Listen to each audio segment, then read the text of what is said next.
भगवद रूप ही माने जाते हैं। अब वो प्रकृति यज्ञ और विकृति यज्ञ में भेद क्या, कैसे उससे अलग होते हैं? तो किंचित साधनम अन्यथा, प्रकृति यज्ञ में जो साधन बताए गए हैं उन साधन में थोड़ा बहुत हेर फेर कर दिया जाता है तो वो विकृति हो जाते हैं। और विकृतादि हरे किंचित विकृतम फलमीर्यते, वो विकृति रूप जो यज्ञ है उसमें जो करता है उसकी कामना को जानकर भगवान उसको जैसी कामना होती है ऐसा फल देते हैं। तो प्रकृति यज्ञ का नित्य फल होता है, विकृति यज्ञ का विकृत फल होता है। तो ऐसे वो फल देते हैं। तदेव भगवद रूपम विकृतेरपि, इसकी व्याख्या करते हैं कि रूपम तदेव विकृते से क्या मतलब है कि विकृति यज्ञ का भी वही भगवद रूप है, परम साधनम किंचित अन्यथा भवति, प्रकृति यज्ञ से थोड़ा बहुत हेर फेर विकृति यज्ञ के साधनों में हो जाता है। तेन विकृतत्वम, इसलिए उसमें विकृतता आती है। सच विकारो वेदोक्तः, और वो विकार है वो वेद ही बताते हैं कि अगर आपको ऐसी कामना है तो इस कर्म को इस तरह से करो। तो वेदोक्त तो होता है इसलिए उसको फल हो जाता है। जैसे यज्ञ में जल लाना है, अप्रणय कहते हैं, तो अप्रणयन जल लाने की एक क्रिया है। आपको कोई कामना नहीं है, जो कोई साधन हो उससे आप लेकर आओ, या कहा है उस साधन से लेकर आओ, पर आपको में कोई विशेष कामना है तो आप चमस नाम का पात्र है होता है उसमें जल लेकर आओ। तो उतना अंतर कर देने से आपको आपका कामित फल प्राप्त हो जाएगा। ये इतना। तो किंचित साधनम अन्यथा, तो तर्हि नित्यमेव फलम कुतो न साधयति, अगर थोड़ा सा नित्य कर्म में परिवर्तन करने से विकृत हो जाता हो और फल मिल जाता हो तो वो फल नित्य कर्म से ही क्यों नहीं प्राप्त हो जाता है? तो कहते हैं कि विकृतादि हरे किंचित विकृतम फलमीर्यते, फल भगवान देते हैं, कर्म थोड़ी कोई फल देता है।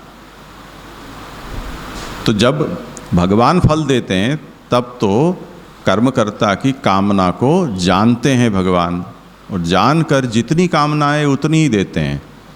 नित्य कर्म करता, निष्काम कर्म करता है, उसको पशुपुत्र आदि की आवश्यकता ही नहीं है, तो जबरदस्ती क्यों उसके गले वो फल बांधें? तो भगवान नहीं देते हैं।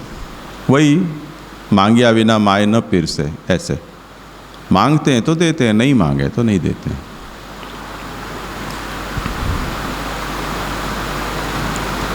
इसको देख लो कि विकृति रूप यज्ञ भगवान को ही स्वरूप है, तासों फल देवे में कछु आश्चर्य नहीं है। विकृति रूप यज्ञ भी भगवान है इसलिए दे सकते हैं, उसमें आश्चर्य की क्या बात है? प्रश्न ही क्यों हुआ?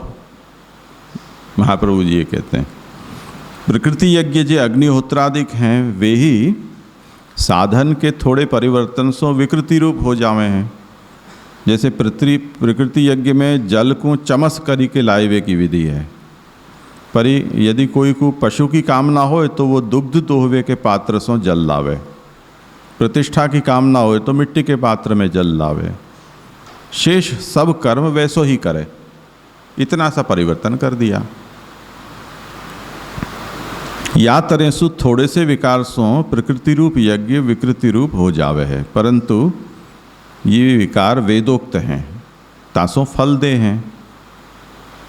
ये विकार हम अपनी मनकल्पित प्रकार से करते हैं तब वो फल नहीं देता है, वेदोक्त हो तो देता है। वेद में तो नहीं लिखियो होए तथापि स्वेच्छा सो ही चमस्सों जल नहीं लावें, और पीतल के पात्र आदि में जल ले आवे तो प्रकृति रूप तथा विकृति रूप इन दोनों में सो एक रूप ही नहीं होवे। जितना कहा है उतना ही करो, दोड़ डापड़ नहीं करवानो। ऐसा परिश्रम निष्फल हो जावे तथा विकृति आगसों विकृति ही फल होवे, नित्य फल नहीं होवे। प्रकृति याग में ये सामर्थ्य है कि उसमें थोड़ा विकृति का बघार कर दो तो उसका भी स्वाद मिल जाता है। पर इस तरह से कोई अगर ये सोचे कि विकृति याग से भी प्रकृति याग का फल प्राप्त हो जाएगा, वो असंभव है, वो नहीं मिलेगा।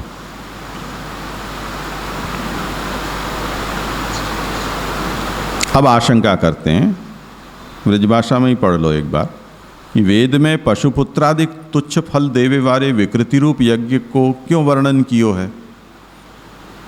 ये विकृति याग के फल तो तुच्छ हैं, लौकिक हैं, नाशवंत हैं। तो उसका उत्तर देते हैं, ननु वेदे किमिति विकृतम विकार फलंच उक्तम। तो कैसे हैं, नित्य कर्म प्रसिद्ध्यर्थम काम्यादीनाम विधि श्रुतौ। वेद में काम्य कर्म जो बताए गए हैं वो नित्य कर्म अच्छी तरह से संपन्न हो उसके लिए कहे हैं। पशुपुत्राद्य भावेपि न नित्यम कर्म सिद्ध्यति, क्योंकि पशुपुत्र नहीं होंगे कर्ता को तो नित्य कर्म भी वो नहीं कर पाएगा। तो वशिष्ठ विश्वामित्र के बीच में झगड़ा इसी बात का तो था कि विश्वामित्र ये कहते थे कि जो मांगो सो मिलता है, वो गाय आप मुझे दे दो, मैं राजा हूँ तो सबको कल्याण हो जाएगा, बहुत लोगों को मिलेगा। और वशिष्ठ ने ये कहा कि तुम राजा हो, तुम्हारे पास सब कुछ है, मेरे पास तो ये एकमात्र गाय है जो मुझे यज्ञ की ये पदार्थ हैं वो सब इससे मिलते हैं, तो मैं नहीं दूंगा। तो अगर ये नहीं होंगे तो नित्य कर्म भी नहीं हो पाएगा। तो उसकी प्राप्ति का उपाय भी वेद ही बता देता है, जो नित्य कर्म बतलाता है। जैसे हम कहीं काम करते हैं, वो काम करने वाला, जैसे आजकल वो गूगल की ऑफिस की बातें आती हैं कि आप गूगल ऑफिस में जाओ तो वहाँ आराम करने की जगह मिलती है, आपके कुत्ते या बच्चे हों उनको भी आप साथ में ले जाते हो तो उनको वहाँ खेलने के लिए भी देते हैं, कहीं घूमने जाना हो तो भी, खाना हो, खेलना हो, नहाना धोना हो, स्विमिंग पूल भी मिल जाता है। तो जो भी पदार्थ मनुष्य को काम करने के लिए या जीवन जिंदा रहने के लिए ज़रूरत है, वो सभी पदार्थ आपको वहीं मिल जाते हैं, जिससे कि आपको उसे छोड़कर कहीं और जाना ना पड़े। या तो आप निष्काम हो जाओ, नैष्कर्म्य सिद्धि आपको हो जाए कि आपको कोई वस्तु की अपेक्षा ही नहीं हो, ऐसी साधना आपकी हो। या जहाँ पर क्रिया यज्ञ है, द्रव्य यज्ञ है, तो वहाँ तो क्रिया के लिए द्रव्य चाहिएगा। अब उसके लिए कोई अलग परिश्रम करने के लिए जाएगा तो क्रिया कब करेगा। तो वेद ही उपाय बता देता है कि ठीक है इतने कर्म कर दो तो आपको ये मिल जाएगा। तो विश्वामित्र आ गए वशिष्ठ के आश्रम पर सेना के साथ। तो विश्वामित्र ने, वशिष्ठ जी ने कहा गाय को कि राजोचित सत्कार की व्यवस्था की जाए बस। अब वो इतने लोगों की रसोई बनाने जाएं, केम छो मजामा पूछने जाएं तो लंबे हो जाएं, अकेला आदमी कब तक करे। पर उनकी गाय थी, उसने वो सब सिद्ध कर दिया। तो अभिप्राय ये है कि वेद नहीं चाहता है कि कर्मनिष्ठ को उस कर्म को अलावा छोड़कर कोई और उद्यम करना पड़े, इसलिए वो कर्म में ही ऐसे प्रयोग बतला देता है कि जिससे आवश्यक वस्तुएं उससे प्राप्त हो जाती हैं। जैसे मैंने कल दृष्टांत दिया था कि वो संसार दुख की निवृत्ति और ब्रह्मबोध ये आनुषंगिक फल या अवान्तर फल के रूप में प्राप्त हो जाते हैं।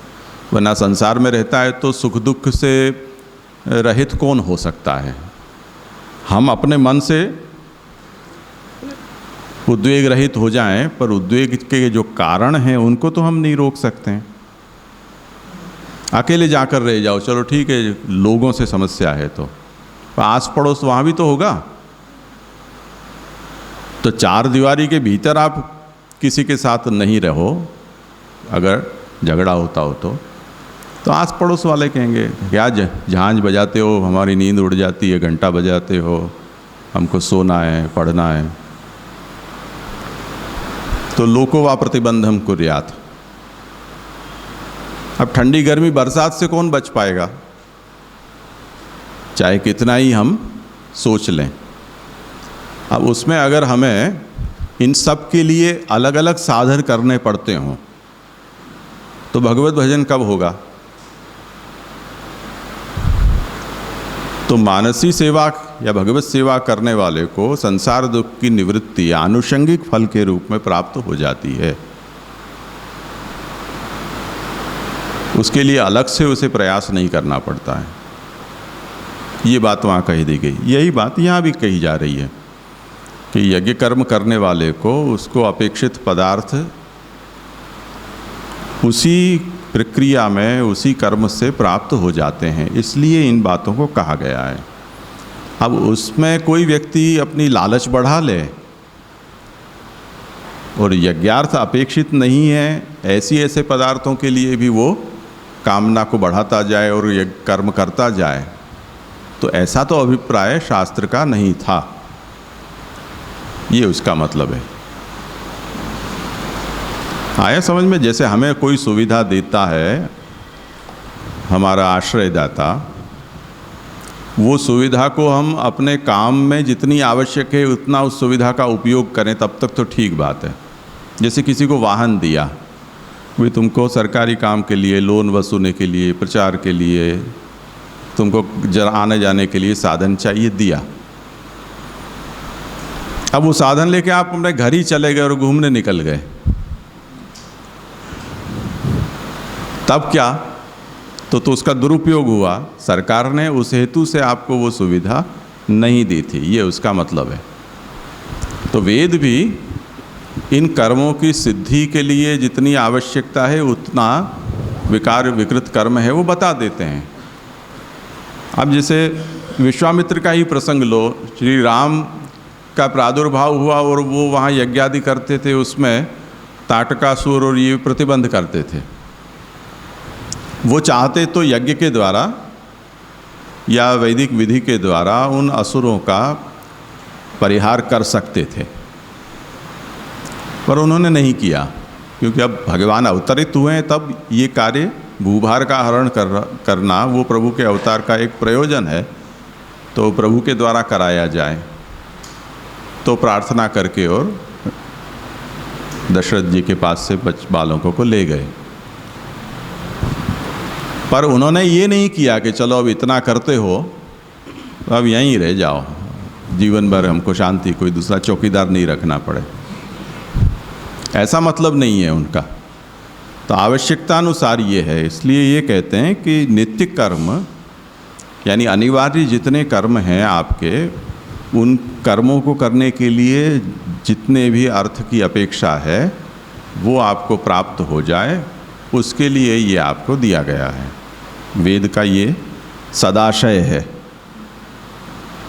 इसलिए काम्य कर्म आदि का विधान श्रुति में हुआ है, क्योंकि पशुपुत्र नहीं होंगे तो नित्य कर्म भी सिद्ध नहीं हो पाएंगे।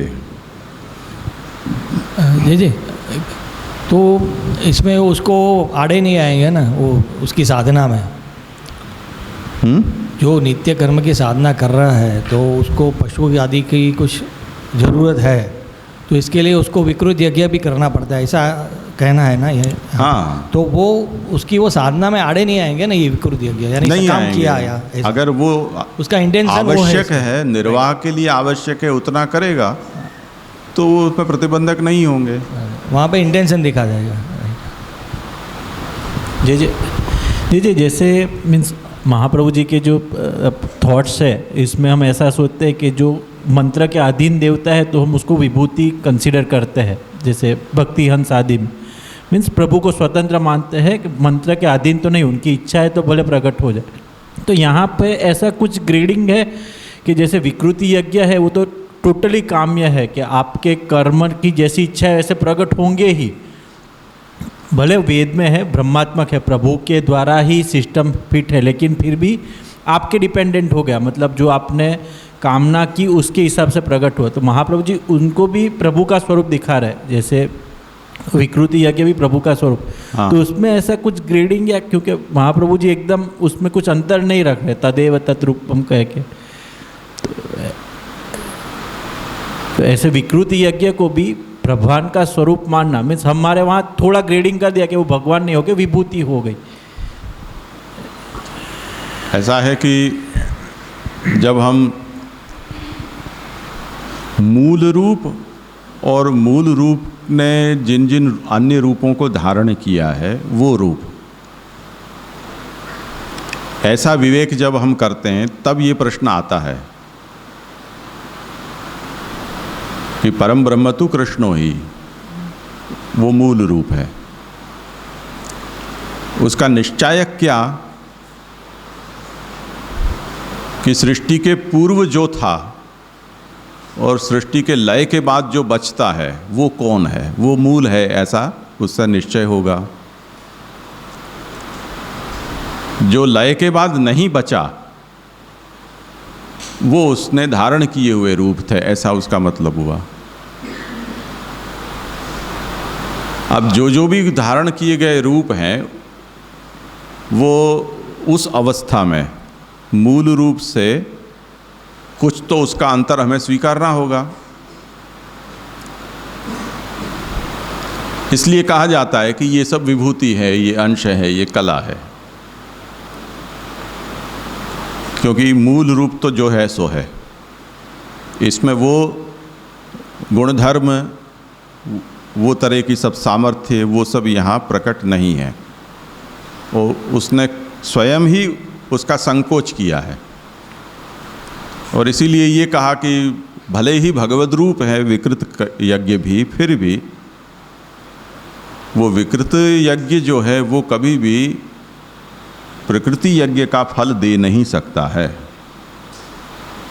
तो भगवान ने अपने ही ऊपर कोई एक तरह का प्रतिबंध रखा है, एक संकोच किया है सामर्थ्य का कि इस रूप में मैं केवल इतनी ही मुट्ठी खोलूंगा, पूरी नहीं खोलूंगा। तो वो सेल्फ इम्पोज्ड है, उसके कारण उसे हम असामर्थ्य नहीं कहते हैं, वो प्रभु की इच्छा मानते हैं हम उसको।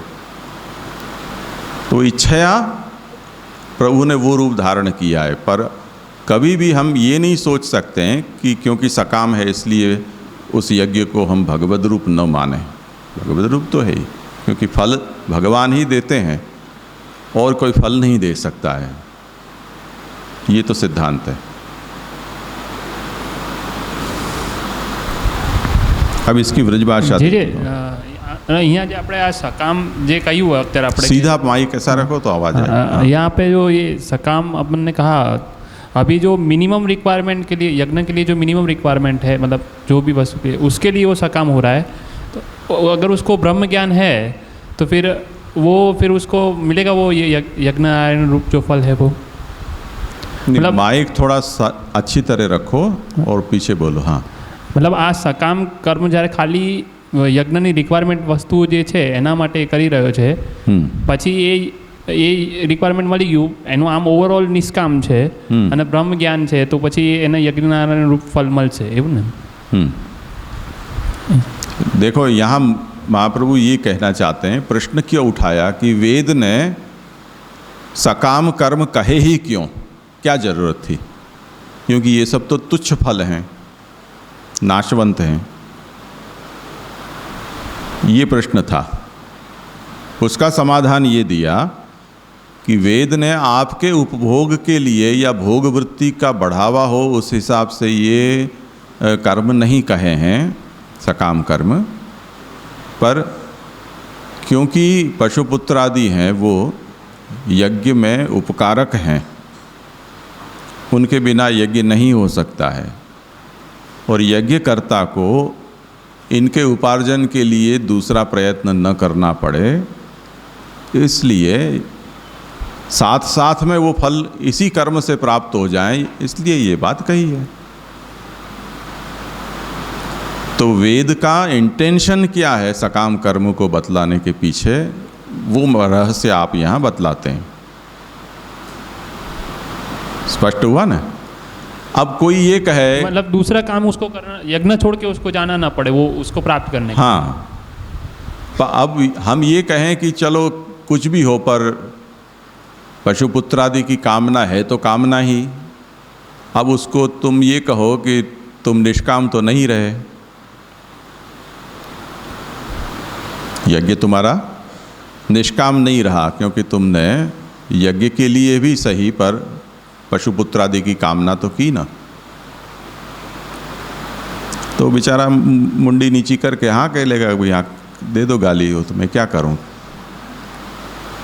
कर्म करना है तो ये तो आवश्यक है ही, ठीक है ना। दूसरा कि जैसे हमारे यहाँ जो यज्ञ आदि मार्ग में शास्त्र में जो मॉडल बताए गए साधना के, उसी के प्रतिरूप हमारे यहाँ भी महाप्रभु ने सभी साधनाएं बताई हैं। उसके मुख्य कल्प, अनुकल्प, विकल्प आदि भी उसी पैटर्न में बताए हैं। उसमें 1-to-1 कॉरेस्पॉन्डेंस हम देख सकते हैं, पर क्योंकि हमारा परिचय शास्त्र से कम है, पुष्टि मार्ग से ज़्यादा है, इसलिए अब शास्त्र की बात को समझने के लिए दृष्टांत के रूप में हमें पुष्टि मार्ग लाना पड़ता है। अब जैसे हमारे यहाँ एक प्रसंग आता है कि वो बनिए का लोभी बनिया, कि वो वैष्णव होने आया, पर वो इतना कंजूस था कि उसको यूँ होता था कि मैं ठाकुर जी की सेवा करूँगा तो उसमें पैसे खर्च होंगे। तो श्री गोसाई जी ने उससे कहा कि ठीक है, तुम पैसे खर्च मत करना, ध्यान करना केवल सेवा का। अब ध्यान में उसने ठाकुर जी की सामग्री में चीनी बूरा पोछ पधराया और ज़्यादा पड़ गया तो निकालने लगा उसमें से। तब ठाकुर जी को बड़ी हंसी आई, गुस्सा भी आया कि ध्यान में थोड़ा ज़्यादा पड़ गया तो उसमें निकालने की क्या ज़रूरत थी, कौन सा तुम्हारा नुकसान हो गया। तो जैसे द्रव्य यज्ञ होता है, क्रिया यज्ञ होता है, उसी तरह तपो यज्ञ, मानस यज्ञ भी कहा है शास्त्र में। और उस स्थिति में उसके अनुकल्प विकल्प बहुत बताए गए हैं कि ये नहीं हो सके तो ये करो, ये नहीं हो सके तो ये करो। पर किसी को मुख्य कल्प का आग्रह हो, जैसे पुष्टि मार्ग में नेग भोग का आग्रह हो गया कि नहीं ये वस्तु तो इतनी मात्रा में आनी ही चाहिए। अब ये ठाकुर जी का आग्रह नहीं है, न श्री महाप्रभु जी का आग्रह है, ये तो परंपरा ने तुम्हारे मन में वो कोई आग्रह पैदा किया है। और जिन्होंने शुरू किया उन्होंने अच्छी भावना से किया था। हो सकता है कि उनके सेव्य प्रभु ने उनको ऐसी अनुभूति भी कराई हो, जो भी कारण हो उसका, पर उसके विकल्प कहे गए हैं। ऐसा नहीं हो सके तो ऐसा भी कर सकते हो। जैसे गदाधर दास जी और पद्मनाभ दास जी आदि जो भक्त हैं, जगन्नाथ जोशी, इन सब के प्रसंग में हम देखते हैं कि मिनिमम वस्तु हो उससे भी उन्होंने ठाकुर जी की सेवा की और ठाकुर जी को उसमें कोई समस्या नहीं लगी, प्रसन्न रहे ठाकुर जी। और प्रसन्नता जताई भी ठाकुर जी ने अपनी ओर से। इसी तरह कर्म मार्ग में भी हर वस्तु के विकल्प दिए गए हैं और वो भी शास्त्र ने ही दिए हैं। जैसे यहाँ सकाम में ये बताया कि पानी लाना है, चाहो तो इस पात्र से लाओ, उस पात्र से लाओ, वो कामना हो तो वो पात्र से लाओ। अगर पात्र नहीं है तो क्या करें, या कोई पदार्थ उपलब्ध नहीं है तो क्या करें। तो उसके अनुकल्प विकल्प शास्त्र बतलाता है।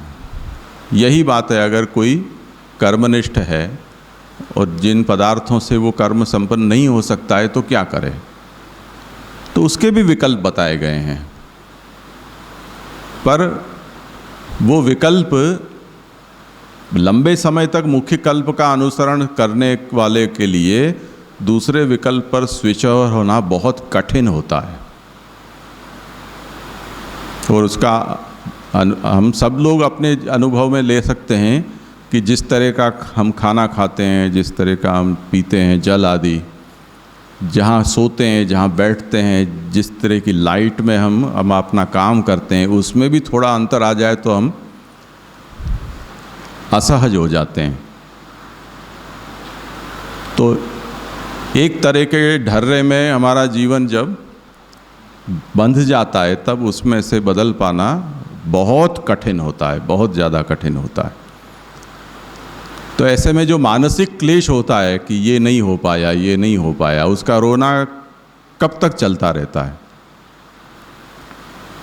जैसे संभलवारे के प्रसंग में ये आता है कि उनकी दासी थी, उसने ठाकुर जी ने कहा गर्मी लग रही है और मंदिर का दरवाज़ा खोल दो और पंखा करो,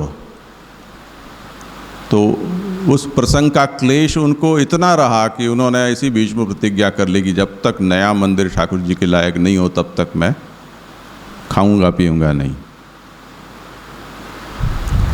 अब भले ही उनकी पत्नी के कहने पर उन्होंने शुरू किया महाप्रसाद लेना, पर मन में तो परिताप रहा ही होगा ना, तो थोड़ा भी परिवर्तन है वो मुश्किल भारी पड़ता है। इसी तरह यहाँ भी है कि कर्म मार्गी जिन यज्ञ पदार्थों से यज्ञादि कर्म करता है, उसको हम अपने दृष्टांत से समझे कि हम जिस नेक भोग साहित्य से ठाकुर जी की सेवा करते हैं वो उससे कुछ कम हो गया, उसमें कुछ उपलब्ध नहीं हुआ, तो हम भी असहज हो जाते हैं, ये भी असहज हो जाता है। तो उसके क्लेश का निवारण कैसे करना? तो हमारे यहाँ भक्ति मार्ग में प्रभु प्रमेय बल से ये संपादन कर देते हैं। उसी तरह यहाँ पर वो यज्ञ भगवान हैं, वो कहते हैं कि ठीक है, एक दो आहुति और लगा दे, मैं तेरा काम कर दूंगा। वो इतनी भयंकर सकामता नहीं है कि जो यज्ञ से विमुख करने वाली हो और भोगवादी बना दे, ऐसी सकामता नहीं है, इसलिए उसमें उतना दोष नहीं माना जाता है। उसके कारण वो व्यक्ति पूरा सकाम नहीं हो जाता है, वो कर्म पूरा सकाम नहीं हो जाता है।